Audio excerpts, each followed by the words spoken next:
Good morning and welcome back to my channel.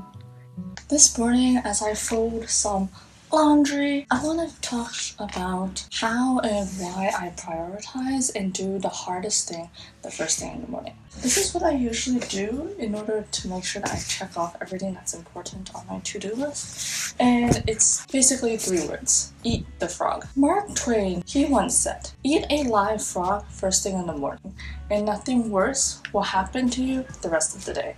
So basically, what it means is to pick the most challenging task on your to-do list, which is the frog, and to just eat it first. Do it first. And I find this to be really true. If I can't get myself to exercise the first thing in the morning, I have gotten the hardest part of my day out of the way. And the rest of my day, I don't have to be constantly thinking about, oh, I need to exercise in the afternoon. I don't have to have that on my mind. Usually we like to start with the easier tasks and slowly ease into the mode of doing work. So this idea is slightly contrary to what we normally would do, but hear me out. There's mainly 3 reasons as to why I think you should do the hardest task first. The first reason is because our peak willpower and energy is at the very beginning of our day. If you're not a morning bird, it's okay. Just do the hardest task the very first thing when you start working. So say you come home from school around 4 p.m. and by the time you've changed or eaten a snack, it's around 5. So say you start doing your homework at 5. Ideally, do the hardest part of your homework at 5 as the first thing you do when you start working on your homework. I find that doing the most challenging task first means that there's fewer excuses for you to not do the task, because that's when you have the most energy, and it really just needs to get done. You're also more focused and less tired, and your willpower and energy will decrease throughout the day.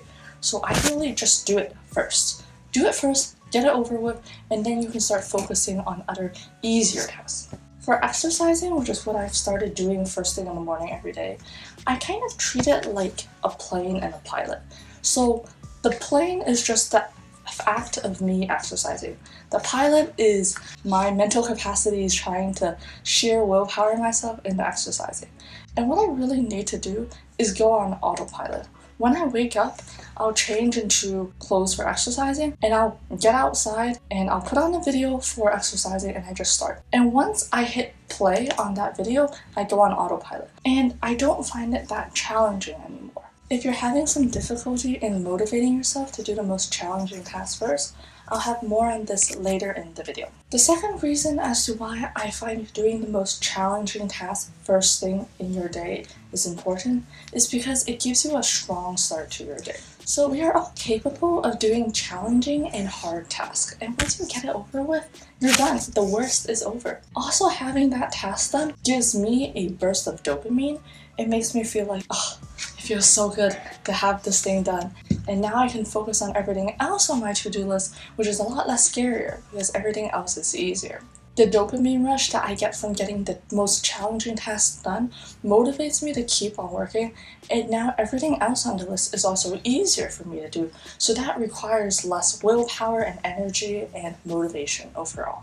We often tend to procrastinate because we see something that's really hard on our to-do list, and we feel that once we start working, we have to eventually get to that, and we try to avoid working altogether, and we start procrastinating. We go on YouTube, we play Genshin Impact. We do all these different things to avoid doing the most challenging thing, which is why I feel that doing the most challenging task the first thing of your workday is also a skill that we all need to build. We need to build a skill of doing hard things. The nice part is that once we get the hardest task done, everything else is a lot easier. Lastly, the third reason as to why I find doing the most challenging task first thing in your day is important is because it makes us aware of what our priorities are.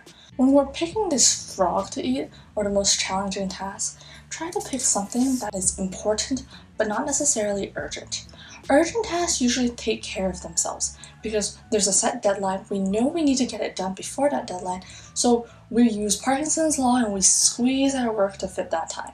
But for some things that don't have a set deadline, for example, maybe it's your health, or maybe it's a project that's due 3 months down the line. These things that have an unclear timeline or they have a deadline that's very far off in the future, we tend to easily procrastinate on these things. But it doesn't mean that these tasks are unimportant. Our health, we take it for granted until something happens and we regret not exercising more. Maybe it's a big project. We feel that, oh, I can finish that in 1 week. But once you actually start, you realize there's actually a lot of work that needs to be done, and you regret procrastinating. So ideally, pick a frog that is important but not necessarily urgent. Do a bit of it every day, the first thing during your day, and you get that part over with. You also don't have the mental baggage in the back of your mind thinking, oh, like, I have to work on that project that's like due 3 months down the line, but like, it's just 3 months away, so like, I can do it later. Having a bit of it done every day really helps, and building that consistency is very, very important. In terms of our health, exercising is a very important part of our lives, but we often neglect it for the schoolwork that we have or all the extracurricular activities we have. That's why I think scheduling exercising the first thing in the morning is also really beneficial, because you get that part done out of your way and you can spend the rest of your day focusing on the other tasks at hand. If you don't incorporate it into some block of your routine, by the end of the day, you're like, oh, I didn't exercise today. But it's already too late because you're so tired. So exercising first thing in the morning, I highly, highly recommend. Alright, so I finished putting on the laundry here. Next up, I need to make my bed. And moving on to the second frog of the day, Anki reviews. In terms of figuring out how you can implement and just eat the frog first thing in the morning or first thing in your workday, I have 3 things to share. First one is to lower the threshold. So one mind game that I play with myself is to tell myself that I only need to do the said task for 10 minutes. After 10 minutes, if I'm not feeling it, I can switch gears to do something else. 10 minutes is enough for me to get started, and it's also very doable. So even if I don't feel motivated, just doing 10 minutes is a low enough threshold for my brain to be like, okay, I'll do this. Ideally, I'm tapping into Newton's law about inertia, where he says an object in motion stays in motion unless acted upon by another force. Once I get started, it's just a lot easier to keep going instead of stopping after 10 minutes, and I find that action leads to motivation. The act of me starting gives me motivation to keep going. Okay, so I'm going to take a quick break from doing my author reviews to talk about another way that I motivate myself to do hard things, especially first thing in the morning. I like to reframe this into smaller pieces. And this is especially applicable for if you're doing like homework or something like that. For me, I'm going to use the example of Anki. What I would do is say I have around 300 cards to do. So I would tell myself I don't have to do 300 cards. I only have to do the first 100 cards. And I would actually gamify this process of doing Anki cards. I would use music to motivate myself as I'm doing these Anki reviews in order to make the process a bit less boring. And it's just more fun to listen to music while I study. So, say I have 300 cards. The first 100 cards, I listen to no music. After I have around 200 cards left, then I can switch on my Spotify playlist for some nice piano instrumental. Now, after I have 100 cards left, this is the fun part. This is when I get to blast my favorite Chinese playlist. I have like a playlist called Good Songs, and I just blast that music when I'm studying. And it hurts my concentration slightly. But the idea is to just break down your task into smaller pieces and focus on doing that very first step. And if you're consistently eating the frog every single day at the very start of your workday, it's not gonna be the end of the world if you don't finish the entire task. What will hurt you is not starting at all. So it's important for you to do it bit by bit every single day, and slowly it will add up and you'll thank yourself in the future. Recently though, I haven't been listening to music while studying. I've been reading Digital Minimalism by Newport, and I'm actually listening to it on an audiobook.